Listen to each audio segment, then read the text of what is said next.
Hello class, good afternoon. Welcome to Hajela IAS. Hajela IAS की newspaper से प्रश्न पत्र तक की सीरीज में आप सबका स्वागत है। आज है date 29 of January 2026। Without getting more delay start करते हैं हम हमारी न्यूज को। हमारी फर्स्ट न्यूज क्या कह रही है? Centre working with full sensitivity for all communities Murmu.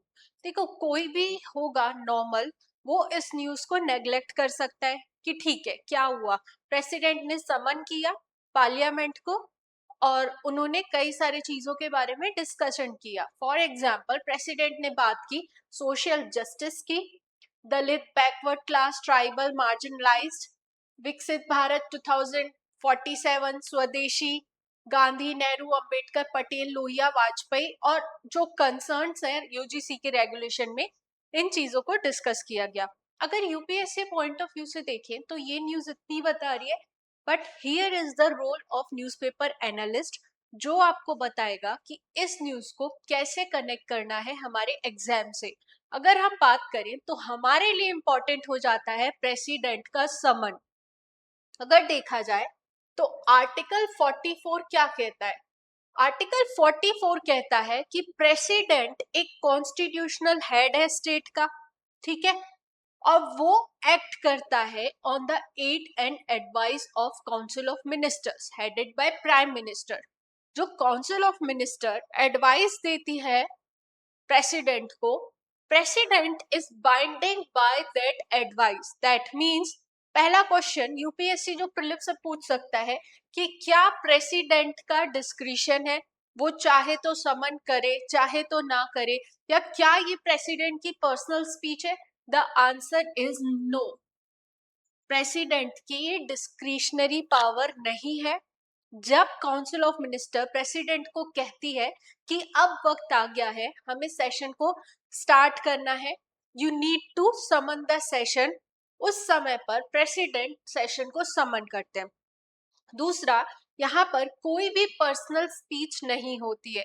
जो स्पीच जो समनिंग के टाइम पर प्रेसिडेंट बोलते हैं, वो सारी स्पीच तैयार की जाती है by council of ministers. Council of minister जो भी पूरे सेशन में काम करने वाले हैं रिगार्डिंग देयर पॉलिसी, उनका पोर्टफोलियो क्या रहने वाला है, किन किन एरियाज को, किन किन पॉलिसीज को वो इंट्रोड्यूस करेंगे उस सेशन में, ये सारी चीजें समराइज की जाती हैं।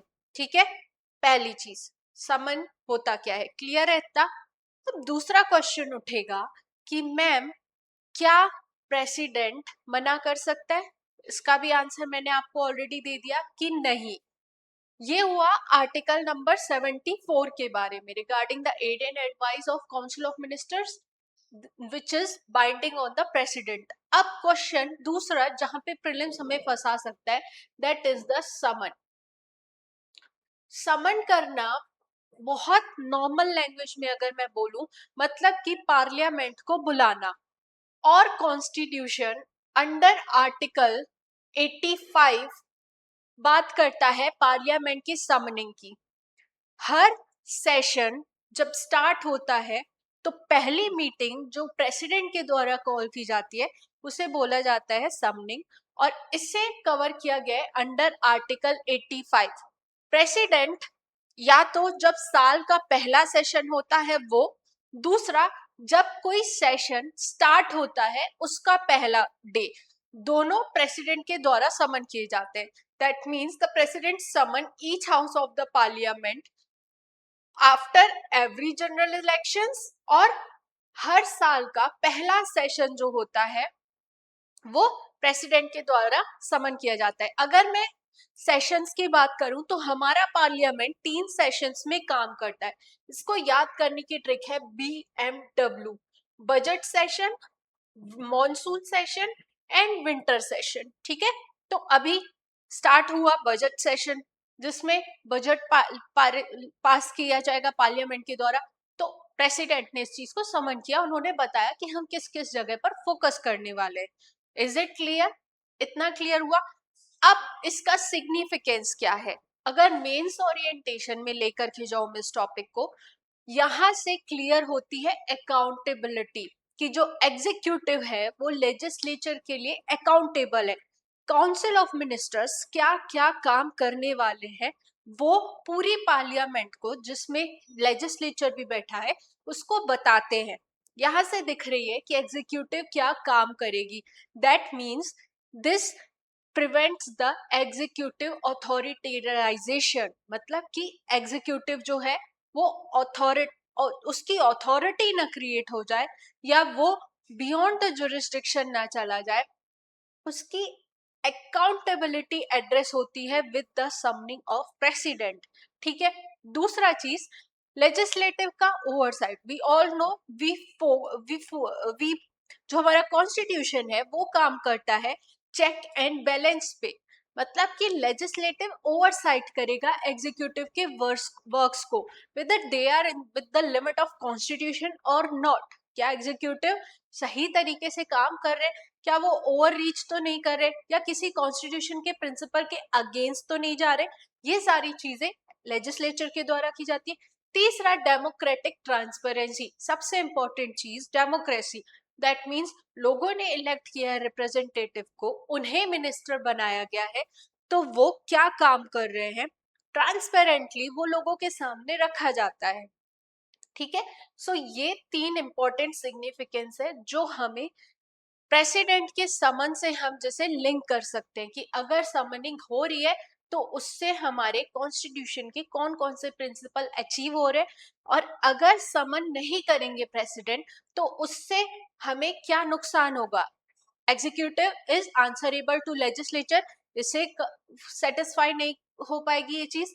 लेजिस्लेटिव एग्जीक्यूटिव को ओवरसाइट नहीं कर पाएगा। तीसरा, ट्रांसपेरेंसी मेंटेन नहीं हो पाएगी। ठीक है, इतना क्लियर है। अब अगर एक स्टेप और आगे जाए एग्जीक्यूटिव और लेजिस्लेचर के बीच में, यू कैन सी कि यहाँ पर जो प्रेसिडेंट है that is acting like a bridge between executive and legislatures. Executive क्या क्या काम करने वाला है वो प्रेसिडेंट बताएगा लेजिस्लेचर को। That means executive acting as a bridge, he is acting like a head. ठीक है। दूसरा इंपॉर्टेंट चीज अगर हम बात करें कि दो politically neutral, the president acts as the voice of the constitution and the nation. भले पॉलिटिकली जो प्रेसिडेंट होता है उसे न्यूट्रल रहना पड़ता है। क्यों? क्योंकि उसे कॉन्स्टिट्यूशन की, उसे नेशन की वॉइस को बताना है सबको। Is it clear? इतना क्लियर है यहाँ तक, या कोई डाउट है? If there is any doubt, you can ask in the comment section. Otherwise, यहाँ से इतना ही important था जो कि हमने कवर कर लिया। आर्टिकल नंबर 74 जो बात करता है कि प्रेसिडेंट जो कि कॉन्स्टिट्यूशनल हेड है स्टेट का, he is binded by the aid and advice of council of ministers, then summoning of parliament, that is addressed in article 85, जिसमें ये कहा गया है कि हर सेशन का पहला डे जो फर्स्ट ईयर का जो सेशन होगा उसमें प्रेसिडेंट समन करते हैं। दूसरा, जनरल इलेक्शंस के बाद जब पहली बार मीटिंग होती है पार्लियामेंट की, वहां पर भी प्रेसिडेंट को समन करना पड़ता है। ठीक है। एक चीज और याद रखना, प्रेसिडेंट के समन करने के बाद, मतलब कि प्रेसिडेंट समनिंग में क्या करेंगे, पॉलिसी एजेंडा को बताएंगे। उसके बाद this will be followed by the motion of thanks. इसमें मोशन ऑफ द थैंक्स में डिबेट होता है, डिस्कशन होता है। अगर वो मोशन पास ना हो, that means it's a kind of embarrassment कि गवर्नमेंट जो ये पॉलिसीज रख रही है वो उस मोशन को पास नहीं करवा पाई पार्लियामेंट में। एक चीज याद रखना, थैंक्स मोशन के बाद कभी भी गवर्नमेंट को कह सकते हैं रिजाइन नहीं करना होता। ये मेजोरिटी को सिर्फ क्वेश्चन मार्क मिलाता है कि क्या वाकई गवर्नमेंट के पास मेजोरिटी है या नहीं। ठीक है। थैंक्स मोशन का रिलेशन रेजिग्नेशन ऑफ गवर्नमेंट से बिल्कुल भी नहीं है। अगर थैंक्स मोशन नहीं पास हो गया तो हो सकता है गवर्नमेंट को इंसल्टिंग फील हो, या गवर्नमेंट के लिए एक तरह से ये अच्छा संदेश नहीं है। ठीक है। Is it clear? Can we go ahead? Okay, अगली न्यूज में चलते हैं। The next news is not something that should be repeatedly proven NHRC on re-verification of government staff with disabilities. हमने रिसेंटली कई सारे इंस्टीट्यूट्स में देखा कि पर्सन विद डिसेबिलिटी के लिए जो रिजर्वेशन किया गया है, कई लोग उसका मिसयूज करके गवर्नमेंट एम्प्लॉय बन रहे हैं। उस चीज के लिए गवर्नमेंट ने डिसाइड किया कि अब हम लोगों को री-वेरीफाई करेंगे। ठीक है, तो एनएचआरसी ने इस चीज में इंटरवेन किया और कहा कि अगर आप एक चीज को, डिसेबिलिटी कोई ऐसी चीज नहीं है जिसे हम रिपीटेडली प्रूव करें कि हम डिसेबल हैं। आपको अपना मैकेनिज्म ऐसा रखना है कि जो न्यू कमर्स हैं, जो नए गवर्नमेंट एम्प्लॉय बन रहे हैं, उनकी डिसेबिलिटी को आप चेक करो। बट जो ऑलरेडी सर्टिफाई हो करके ऑलरेडी गवर्नमेंट सर्वेंट बन गए हैं, वापस वापस से उनकी डिसेबिलिटी चेक करना एक तरह से उनके ह्यूमन राइट का वॉयलेशन है। ठीक है, it is against the dignity of a person. Disability कोई अच्छी चीज नहीं है जिसे आप रिपीटेडली वेरीफाई करो। ये न्यूज यही बात करती है। अब मैं फिर से यही बात पूछूंगी कि कोई भी जनरल पर्सन इसको इतना सा कनेक्ट करके पढ़ के छोड़ सकता है, बट एनालिस्ट का काम यहाँ शुरू होता है। वो बताएगा कि हमारे GS2 में कॉन्स्टिट्यूशनल बॉडीज से रिलेटेड क्वेश्चन आते हैं मेंस में, एज वेल एज प्रीलिम्स में भी कॉन्स्टिट्यूशनल बॉडी, स्टैट्यूटरी बॉडी या इस तरह से क्वेश्चंस आते हैं। सो हम NHRC को उस वे से कवर करेंगे।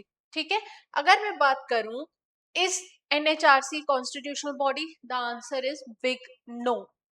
NHRC को एक statute that is protection of human rights act 1993 के तहत बनाया गया था। दैट मीन्स ये एक स्टैट्यूटरी बॉडी है। ठीक है, इसका मेन फंक्शन ये है कि कहीं पे भी अगर ह्यूमन राइट्स का वायलेशन हो रहा है, वहां पर NHRC फोर्स में आती है, चेक करती है, रिकमेंड करती है, बताती है कि हमें क्या क्या चेंजेस लाने चाहिए। जैसे कि जेल्स को सुपरवाइज करना, जुवेलियन कोर्ट्स में देखना, छोटी छोटी जगह पे जहाँ पे ह्यूमन राइट्स का वायलेशन हो सकता है, उन सभी जगहों को, उन सभी लॉस को, गवर्नमेंट की पॉलिसीज को सुपरवाइज करना कि whether they are in alignment with the human rights और नॉट। ठीक है, फंक्शंस की अगर मैं बात करूं तो पहला, ह्यूमन राइट्स के वॉयलेशन या फिर पब्लिक सर्वेंट अपनी ड्यूटी नहीं परफॉर्म कर रहा है या उस चीज को नेग्लेक्ट कर रहा है, उस चीज में NHRC इंक्वायरी कर सकती है। ठीक है, दूसरा, कोर्ट केसेस में अगर उसे परमिशन मिले तो इंटरवेन कर सकती है। सपोज कोई केस आया है जिसको कोर्ट डील कर रही है, but that has also violated the human rights, वहां पर NHRC भी फोर्स में आ सकती है। NHRC भी उस केस को ले सकती है, डील कर सकती है, समझ सकती है, बट विथ परमिशन। उसके बाद वल्नरेबल ग्रुप्स के लिए गवर्नमेंट इनफ सेफगार्ड्स प्रोवाइड कर रही है या नहीं, इस चीज को चेकआउट करती है। तीसरा इंपॉर्टेंट चीज, रिकमेंड करती है कि अगर किसी के ह्यूमन राइट्स का वॉयलेशन हुआ है तो उसे क्या कंपनसेट करना है, क्या पॉलिसी में चेंजेस लाने चाहिए और कौन से लीगल रिफॉर्म्स की जरूरत है ताकि इस तरह के वॉयलेशंस वापस से ना हो। ठीक है, ये सारे फंक्शंस हैं NHRC के। नेशनल ह्यूमन राइट्स कमीशन का एक चेयरमैन होता है, बाकी कुछ मेंबर्स रहते हैं, कुछ एक्स ऑफिशियो मेंबर्स रहते हैं। ठीक है, इस तरह से NHRC काम करता है। सिग्निफिकेंस क्या है? पहला कि protect dignity, not just legality. देखो, अगर इसको मैं न्यूज से कनेक्ट करूं, बार बार किसी की डिसेबिलिटी को चेक करना, it's a kind of against their dignity.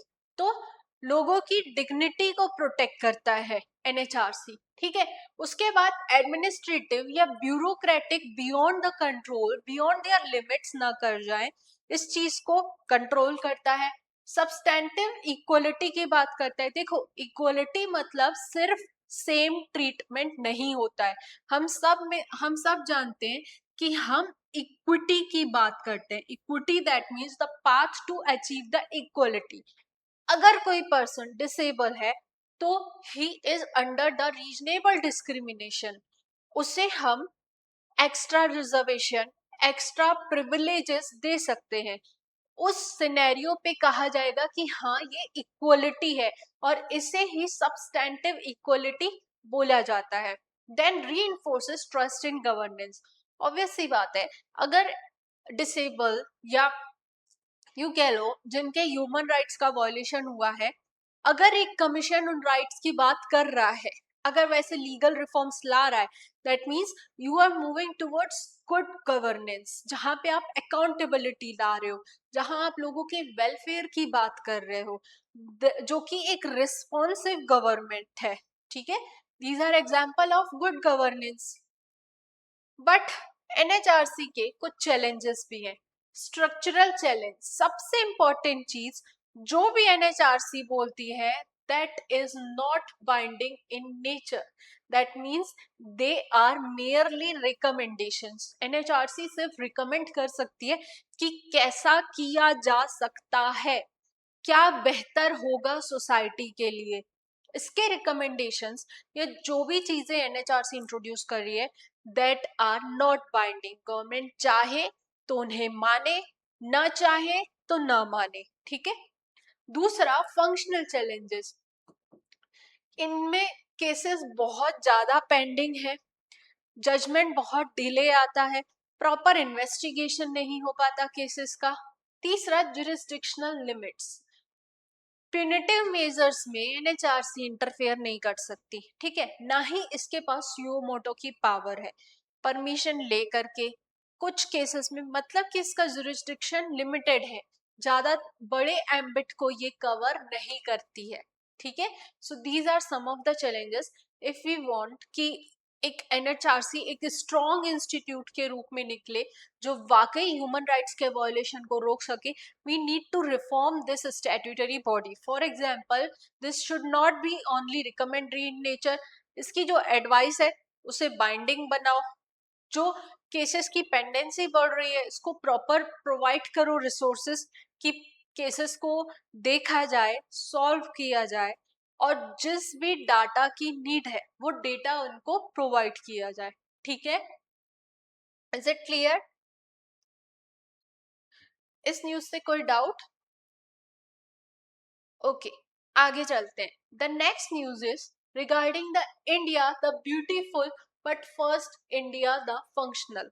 देखो, इंडिया के पास इनॉर्मस टूरिज्म का पोटेंशियल है। ठीक है, इंडिया की अगर आप साइट्स की बात करो, we have cultural sites, we have spiritual sites, adventurous site, हर तरह की साइट इंडिया में मौजूद है। ठीक है, अगर मैं डाटा की बात करूं, देखो, India merely 1.4 million, sorry, India merely 5.6 foreign tourist को इनवाइट करता है या हैंडल करता है। ठीक है, वहीं अगर मैं सिंगापुर की बात करूं, जिसकी पॉपुलेशन सिर्फ हमारे एक स्टेट दिल्ली जितनी है, वो डील करता है with 11.6 million. You can compare, हमारे पास हर तरह का टूरिज्म अवेलेबल है। पॉपुलेशन वाइज देखोगे, हम मोस्ट पॉपुलस कंट्री है, सेकेंड मोस्ट पॉपुलस कंट्री है, जियोग्राफिकली हमारा एरिया बहुत ज्यादा है। बट स्टिल अगर हम इसको सिंगापुर से कंपेयर करें, तो सिंगापुर में आते हैं 11.6 बिलियन ऑफ टूरिस्ट, इंडिया में आते हैं सिर्फ 5.6 बिलियन ऑफ टूरिस्ट।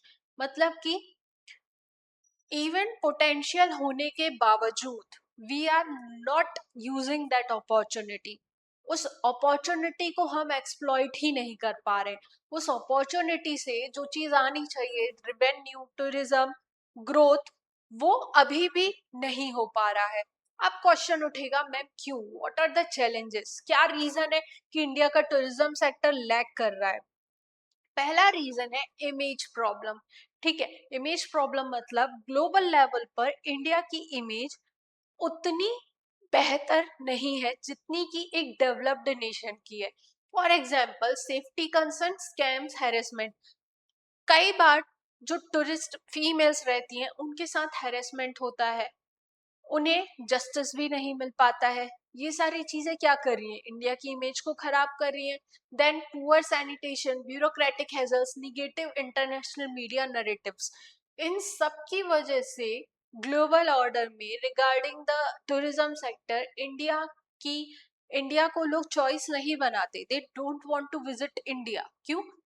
ऑब्वियस सी बात है, कोई भी किसी भी जगह घूमने के पहले वहां के सेफ्टी मेजर्स को चेक करता है कि अगर कोई प्रॉब्लम आती है तो क्या लीगल अथॉरिटीज अवेलेबल है, क्या मुझे जस्टिस मिलेगा या नहीं, ये सारी चीजें। फिर दूसरा, इंफ्रास्ट्रक्चर की प्रॉब्लम। कोई भी टूरिस्ट सबसे पहले कहीं अगर आता है तो दैट इज एयरपोर्ट, ठीक है। Airports, immigration counter, taxis, wifi, toilets, roads, ये सारी चीजें में कहीं ना कहीं इंडिया लैग कर रहा है। We all know the reality. Reality क्या है हम सब जानते हैं। बेहतर पब्लिक सर्विसेज हमारी कंट्री में नहीं है। इसके साथ साथ अगर हॉस्पिटैलिटी की बात करो, सर्विसेज की बात करो, तो हमारा जो टूरिज्म सेक्टर में इन्वॉल्व लोग हैं, they are not that much trained, उनके पास परफेक्ट ट्रेनिंग नहीं है। There is a gap of communication, उतना बेहतर कम्युनिकेशन नहीं हो पाता है, ठीक है।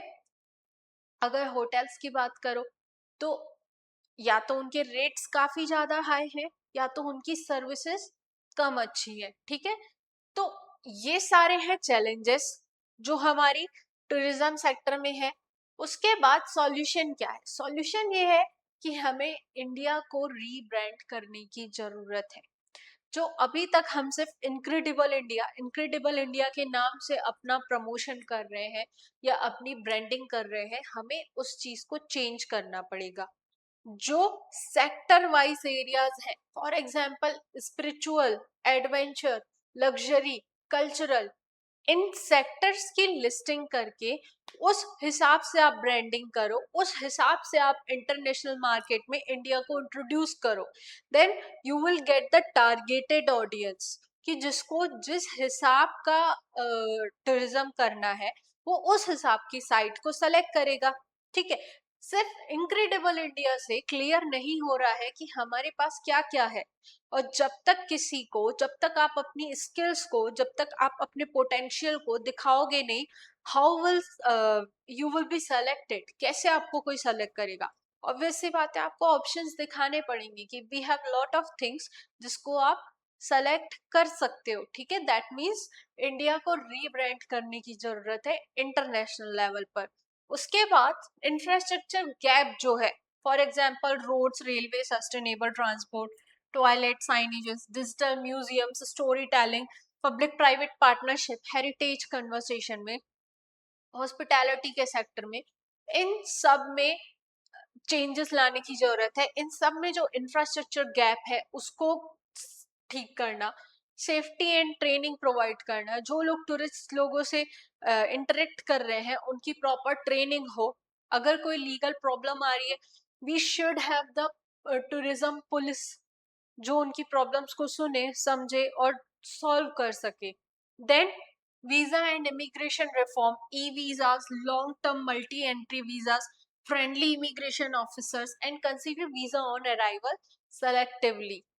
ये सारी चीजों को एड्रेस करके हम हमारे इंडिया के पोटेंशियल को यूज कर सकते हैं जो टूरिज्म के सेक्टर में है।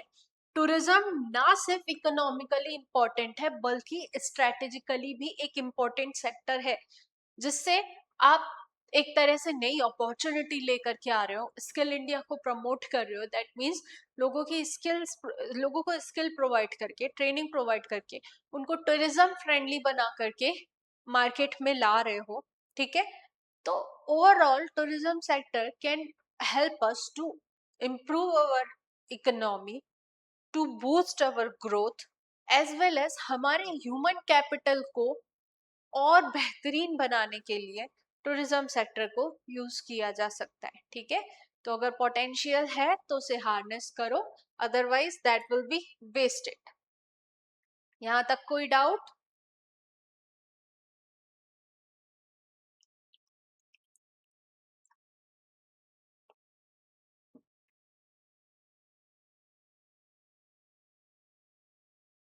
अगर कोई डाउट है तो पूछिए, अदरवाइज आगे चलें।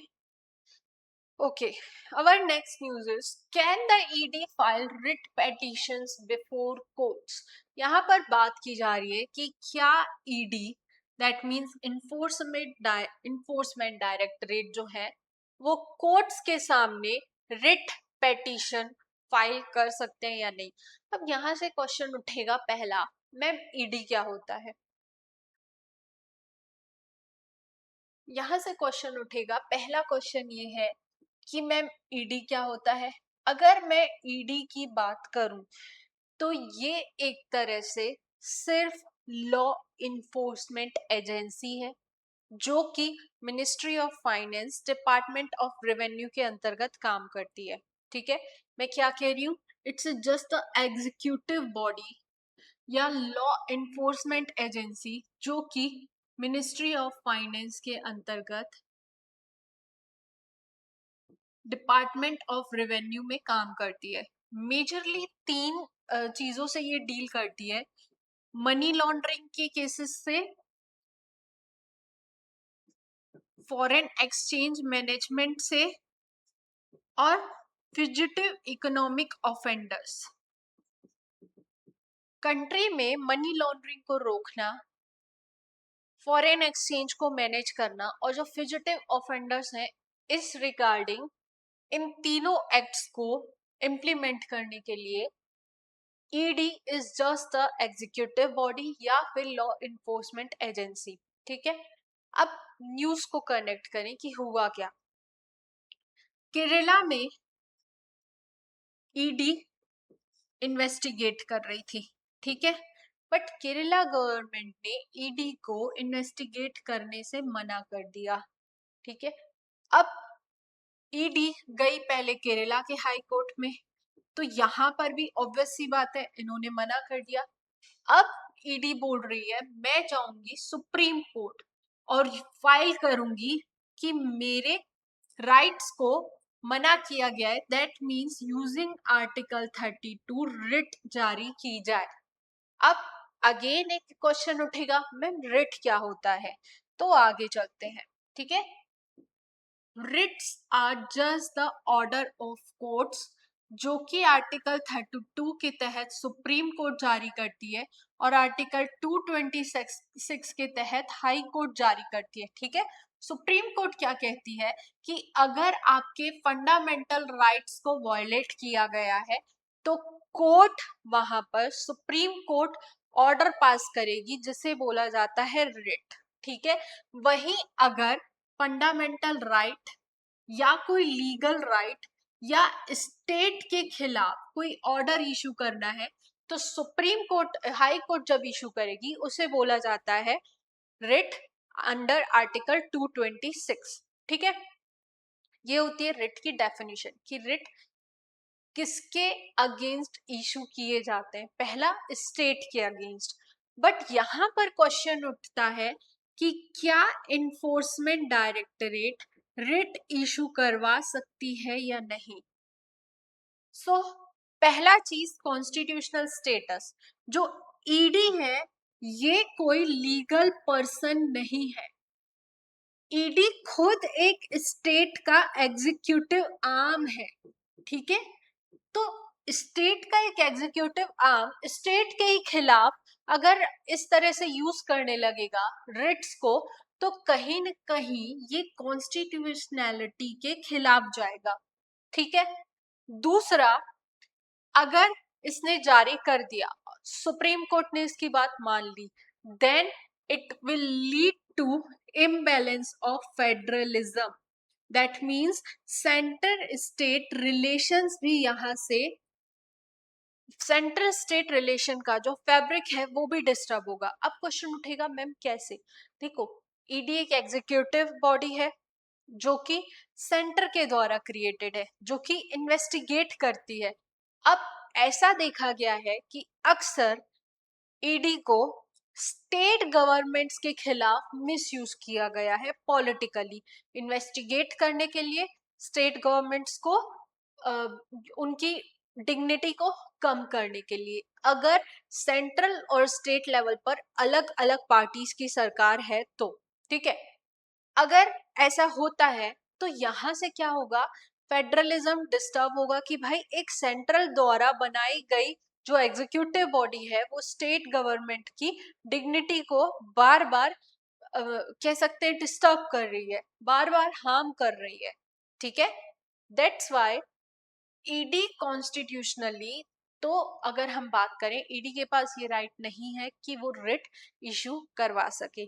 कई बार एक्स्ट्रा ऐसे केसेस आए हैं जब सीबीआई, सीवीसी, इन बॉडीज ने रिट इशू करवाया है सुप्रीम कोर्ट से, बट यहाँ पर केसेस अलग था। यहाँ पर इंस्टीट्यूशन के बेसिस पर ये बॉडीज गई है सुप्रीम कोर्ट के पास। यहाँ पर आप सेंट्रल स्टेट, अगर आपकी बात को माना जाता है तो इंडिया का सेंट्रल स्टेट रिलेशन खराब होगा। दूसरा, अभी तक जो रिट्स है वो सिटीजन सेंट्रिक रही है, मतलब कि अगर सिटीजन का फंडामेंटल राइट वायलेट हो रहा है तब सिटीजन जाता है कोर्ट्स के पास। अगर ईडी की ये बात मान ली गई, दैट मीन्स इस फैब्रिक को भी आप डाइल्यूट कर रहे हो, सिटीजन सेंटर से आप स्टेट सेंट्रिक में कन्वर्ट हो रहे हो, कि एक तरह से स्टेट का एक आर्म दूसरे स्टेट के आर्म को फैब्रिक को डिस्टर्ब करने के लिए रिट्स का इस्तेमाल कर रहा है। इससे रिट्स की इंपॉर्टेंस कम होगी। समझ में आया? क्लियर है? सो ये आर्टिकल यही बात कर रहा है कि can ED file writ petition before courts. तो इसमें हमने समझा ईडी क्या है, एक लॉ इन्फोर्समेंट एजेंसी है, ना तो ये कॉन्स्टिट्यूशनल है ना तो ये स्टैट्यूटरी है, ठीक है। सिर्फ लॉ को इन्फोर्स करने के लिए एक बॉडी बनाई गई है, basically fugitive offenders, money laundering जैसे केसेस को इन्वेस्टिगेट करने के लिए, ठीक है। अब केरला गवर्नमेंट ने मना कर दिया तो ये रिट जारी करने की बात करने लगे, but writs are available for the citizens against the state and ED is a part of state. ED एक तरह से सेंट्रल गवर्नमेंट के द्वारा बनाई गई एक बॉडी है, तो how can that body use this writ for against the state? ठीक है, समझ में आया? क्लियर है इतना? Can we go ahead? क्या हम अगली न्यूज की तरफ चल सकते हैं? Okay, let's move to the next news. ये बात करता है 66% sanitation workers in central government from SC ST OBC groups, DOPT report. DOPT की एक रिपोर्ट आई जिसमें बताया गया कि किस हिसाब से SC ST और OBC का कंट्रीब्यूशन है अगर हम गवर्नमेंट ऑफिसर्स की बात करें। सैनिटेशन वर्कर में यू कैन सी 66% जो है वो SC ST OBC के हैं, और ग्रुप ए सर्विसेज में देखोगे तो यहाँ पर सिर्फ 40% लोग हैं जो SC ST OBC के हैं। दैट मीन्स क्या हम कह सकते हैं कि जो रिजर्वेशन है वो सबका इक्वल रिप्रेजेंटेशन कर रहा है? The answer is no. यहाँ पर देख सक रहे हो आप, see you can see the difference कि जो हायर पोस्ट है उनमें अभी भी रिजर्वेशन काम नहीं कर रहा है। अभी भी हायर पोस्ट में या गवर्नमेंट ऑफिसेस में कल्चर रहा है, या जो कास्ट बेसिस एम्प्लॉयमेंट का सिस्टम चलता आ रहा है वो हमें देखने को मिल रहा है हायर गवर्नमेंट ऑफिसेस में। ग्रुप ए की पोस्ट में कम है। ग्रुप सैनिटेशन वर्कर्स में अगर आप देखो तो 66% लोग जो है वो इस कम्युनिटी को बिलोंग कर रहे हैं, ठीक है। अगर कॉन्स्टिट्यूशनल बैकिंग की बात करूं तो आर्टिकल 15(4) बात करता है रिजर्वेशन की।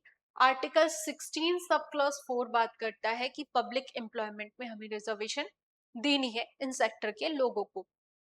बट क्या ये जस्टिफाई कर रहा है? क्या हमें रिजर्वेशन के रिजल्ट्स मिल रहे हैं?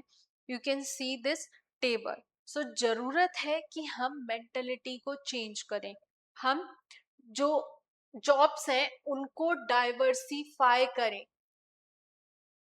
कि सिर्फ लोअर लेवल पर या सैनिटेशन वर्कर्स के लेवल पर ये क्यों जस्टिफाई हो रहा है? Why not in the group A post? जो ग्रुप ए की पोस्ट है वहां पर क्यों नहीं है SC ST OBC के लोग ज्यादा? क्यों नहीं उस कम्युनिटी के रिप्रेजेंटेटिव्स ज्यादा है वहां पर? क्योंकि जो हिस्टोरिकली एक माइंडसेट चलता आया है कि इस कम्युनिटी के लोग ये काम करेंगे, वो माइंडसेट अभी भी सोसाइटी में प्रिवेल हो रहा है। That means you have to revisit the reservation. जहां पर नीड है वहां पर रिजर्वेशन दिया जाए। और रिजर्वेशन देना सिर्फ काम नहीं कर सकता, हमें चेक भी करना है कि whether the outcomes are coming और नॉट। ठीक है, तो डाइवर्सिफाई करना और ये चेक करना है कि रिजर्वेशन प्रॉपरली काम कर रहा है या नहीं। You can code this table or data in your mains answer writing to justify the reservation of India। ठीक है, इस डाटा को आप अपने मेंस में यूज कर सकते हो। GS2 में कई बार क्वेश्चन आता है रिजर्वेशन से रिलेटेड, वहां पर। Is it clear? So this was all about for today. Thank you so much. मिलते हैं अगली क्लास में। अगर कोई डाउट क्वेरी हो तो आप पूछ सकते हो कमेंट सेक्शन में। Otherwise this was all about for today.